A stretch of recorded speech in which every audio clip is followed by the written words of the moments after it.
I think that's a pure reflection of this record. Prior to me, it's even happening, prior to even coming out. We say, okay, we can't control.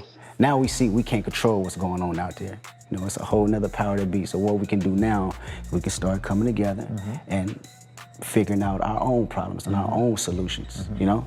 And I think I know. Kendrick Lamar startled the entire globe after everyone was wondering what would happen when he took the stage at the Super Bowl. He completely changed the definition of what a halftime show may be throughout his performance. However, Drake's attempts to spoil this moment, take it away from Kendrick, and stop Not Like Us from being performed, of course, were unsuccessful. Not only did Kendrick perform what is quickly becoming one of the most significant songs to be released in a long time, but he also humiliated Drake and demonstrated to over 100 million viewers that Drake's career is over because of the embarrassing things he has done as a direct result of this record, such as launching a full-scale lawsuit.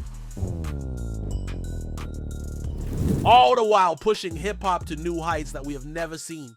Please remember to subscribe and give a like before we get any farther into this. So, after all the conjecture about what this halftime show would be about, Kendrick Lamar seemed to live up to all of our expectations while also doing something that none of us could have foreseen.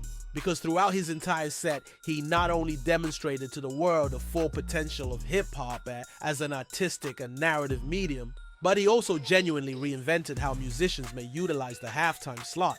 Given that Kendrick stated in his pre-Super Bowl interview with Ebro and Nessa that he prefers to live in the moment and that Man in the Garden is among his greatest songs to date, we should have anticipated that he would fully embrace the greatness we are witnessing from him right now. Because Kendrick once again chose to rewrite the rules of what to expect rather than simply playing their best songs like almost every artist in Super Bowl history does. He chose to capitalize on his recent run, which many consider to be the best stretch we have ever seen from a rapper. He performed a wide variety of songs from this unique chapter and cleverly connected them together. Kendrick demonstrated that he is among the greatest artists in the world, and that there aren't many better performers out there at the moment with his presentation and storytelling, which included the one and only and legendary Samuel L. Jackson narrating the entire event and keeping the audience on their feet with what Kendrick was going to do next. The stage design and presentation were also stunning. Kendrick demonstrated to both hip-hop fans and casual viewers what it looks like to rap at the highest level possible through his actual rapping skills and all of the moments he gave us along the way, which once again are the little things, like when he was switching up lyrics to add new context to where he is at and what is going on. Naturally, since the focus of the entire performance was on recent events in Kendrick's hip-hop career, he added a lot more layers to the ideal live experience. Naturally, Kendrick had to call out Drake here in order to cement the greatest victory lap we have ever witnessed. Even before he sang Not Like Us, Drake was probably afraid of when it would truly happen. He made fun of Drake even more than Drake ever did to someone like Meek Mill during his performance of Back to Back by focusing the entire evening on developing the story, which raised the question of whether he would actually play the song. No matter what absurd claims they make to minimize greatness, Drake fans and OVO will try to cope by claiming that Kendrick needed to make the show about Drake. However, since Drake is so upset about this song that he has filed lawsuits over it, they are powerless to stop him because he has already made it much more than their initial back and forth ever was. Therefore, it is only fitting that Kendrick does everything on his end in the best interests of hip-hop and the culture, because Drake has done something that, given his attempts to undermine and misrepresent the rules of rap beef as a whole. Naturally, this left him with no other option than to mock Drake on stage. Naturally, Kendrick did this more than once because in true Kendrick flair, he came up with some of the most ingenious ways to inform people that the Drake era in hip-hop and music is over. It was a straight and obvious jab at Drake when Kendrick added, "I want to perform their favorite song, but you know they love to sue," while addressing the globe. It's amazing that he is making fun of Drake for this because we need someone like Kendrick to protect hip-hop and the culture from Drake's attempts to destroy the art form itself in a world where some rappers are too silent. Furthermore, it was hilarious when Kendrick played Not Like Us at last, called out Drake by name, and grinned at the camera. This will undoubtedly go down as one of the most memorable moments of this entire era. Following this legendary moment, in which he repeatedly called out OVO members and essentially assembled the most pitiful hip-hop crew we have ever seen, there was yet another amazing moment when Serena Williams made an appearance as a guest performer and danced during the performance. Drake has spent a significant amount of his depressing recent albums rapping about her in the most bizarre manner, which shows that he is still really upset about losing her. Thus, even with something as minor as someone dancing in the background, Kendrick was able to incorporate another fantastic element that improved the performance and the story he was attempting to convey. I'm sure Drake is furious about this. Overall, the various ways that Kendrick embarrassed Drake here, and the fact that in some way he managed to make an event more worse for himself after the Grammys, just serve as a clear reminder that hip-hop and culture are moving past the terrible Drake musical era. And for that reason alone, Kendrick was the best choice they could have made for this halftime show.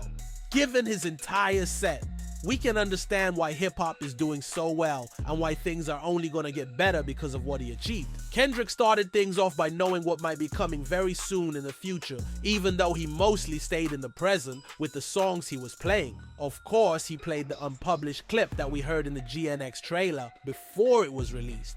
Furthermore, I believe that the fact that Kendrick opened the largest music performance with an unreleased song is a sign that he still has a lot more to say about the current state of hip-hop, and that even more new music from him is on the horizon. From the moment it was performed, the halftime show truly set a new benchmark because it demonstrated that when a talented performer in the prime of their career is on stage, it is not about their past performance or how many people can recall their work from years ago. It's more about the pleasure they can provide at that precise moment. And speaking for Kendrick Lamar, this was the ideal way to wrap up one of the best periods in hip-hop history, from the dancers to the transitions to the songs themselves. In addition, Drake is on the other side of the globe looking even more pitiful as he idly performs random collections of his hits from the past in an attempt to desperately remind people of a time when he wasn't the biggest joke in hip-hop in a variety of ways, while Kendrick is redefining what this kind of performance can look like. All of this is incredibly representative of the current change in rap music. You can see how thrilled the crowd was to shout out the lyrics to Not Like Us in real time as Kendrick called out Drake, regardless of what OVO and everyone else tried to say or hide. Given all of Drake's recent crash outs and embarrassing incidents which were used against him in this performance to make him appear worse than we have ever seen, it actually sounds even funnier and better than it would have before, especially in light of everything he did to try to prevent this moment from happening. And I mean, even though Drake and everyone else will try to find ways to make this moment seem less bad for them, there's really no way to recover from the fact that you were made fun of at the Super Bowl and looked this awful. Because Kendrick J and the NFL simply accepted having Not Like Us played and allowing Kendrick to perform the genre-altering song at the most important moment possible. We have now seen in real time and at the highest level and stage you could ever imagine that the record worked, and that it truly did make one of the greatest impacts we have ever witnessed in hip-hop history. This is why Drake is once again regretting his statements, despite all the claims he made to detract from the impact this record was having. Of course, in that paperwork that he loved to send out, he claimed that the popularity of this song was faked. To have a diss track played at the Super Bowl, even though Kendrick has now normalized this, it would have seemed unthinkable to anyone prior to this feud that a diss would be performed on such a stage. But again, relating to the theme of the entire show, which has been defined by Kendrick Lamar pushing hip-hop forward and demonstrating how the genre should be developing with the right people taking things forward, when it comes to Kendrick Lamar simply evolving the entire halftime show alongside hip-hop as an art form and culture, because Kendrick created a whole new playbook on how to do the biggest show in music, we will remember this performance for how special it was for a lot of reasons. Overall, we were given unique memories that we will never forget because we were able to witness the artist in the moment rather than a highlight reel of their performance. For example, Kendrick rapped Euphoria, one of the best lyrical performances ever, during the Super Bowl. Of course, we saw him do Man in the Garden, which was a really impactful moment, and even his unexpected but thrilling performance of Peekaboo. Of course, Kendrick also performed more current singles from a few years ago, such as Humble and DNA, which sounded fantastic and went quite nicely with the plot and narrative he was employing throughout. In addition, Kendrick performed All the Stars and Luther, giving us a sneak peek at how amazing the Grand National Tour will be and possibly hinting at the possibility that Kendrick and Caesar will be releasing new music soon. Because of their synergy and Caesar's incredible voice in this context, they truly made it clear that they are among the greatest musical duos currently active. Their ending, which was genuinely one of the best hip-hop and halftime show moments ever with that run from Not Like Us to TV Off, encapsulated everything that this moment and chapter has been about, from some of Kendrick's biggest recent hits, like we saw with Caesar, to all of the songs from GNX that were played. Ultimately, Kendrick Lamar was able to give this show a narrative that has never been seen in the history of all the other halftime shows since he humiliated Drake, played album tracks that other artists would never have even considered playing on their tours, and included Samuel L. Jackson and all the times he addressed the audience, because no artist ever created a full experience with this level of detail. All things considered, when we consider what this event will stand for, we'll remember this as a time when Kendrick simply stretched the boundaries of what rap as a medium can accomplish, and he truly established a new benchmark and precedence for what we may expect in the future. Because Kendrick demonstrated what the difference in hip-hop will be with him in control of everything, merely demonstrating that the small things matter in art once more, following the Drake era of music when people became so wary of what was happening in hip-hop and music in general because there was too much flash and not enough substance.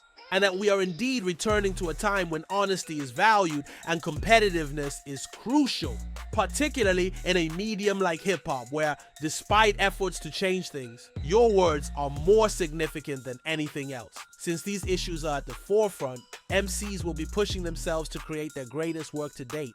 And since this is the official era we are in, perhaps we will see someone take the stage very soon if rappers can even somewhat imitate what Kendrick achieved here. Given that Kendrick has raised the bar for rap music and what hip-hop can be so much higher than any other rapper has ever done, it's safe to say that this performance by Kendrick is not only one of the most significant events in hip-hop history, but also among the greatest halftime shows we have ever seen. And with everything that is going on right now, it is obvious that we are going to live through one of the most unique periods in hip-hop history. Having said that, tell me what you thought of Kendrick Lamar's halftime performance. Which feature or instance was your favorite? Which song did you enjoy listening to the most? And what do you believe this will lead to in the future? Do you believe I missed any additional secret signals from Kendrick? And do you think Kendrick will release any new music soon? Please share your thoughts regarding all of this in the comments section below. I'm eager to hear them. I'm eager to hear your thoughts on one of the most amazing events that hip-hop lovers will ever experience. Additionally, if you watch the entire video, please remember to subscribe and like it. It really helps me out.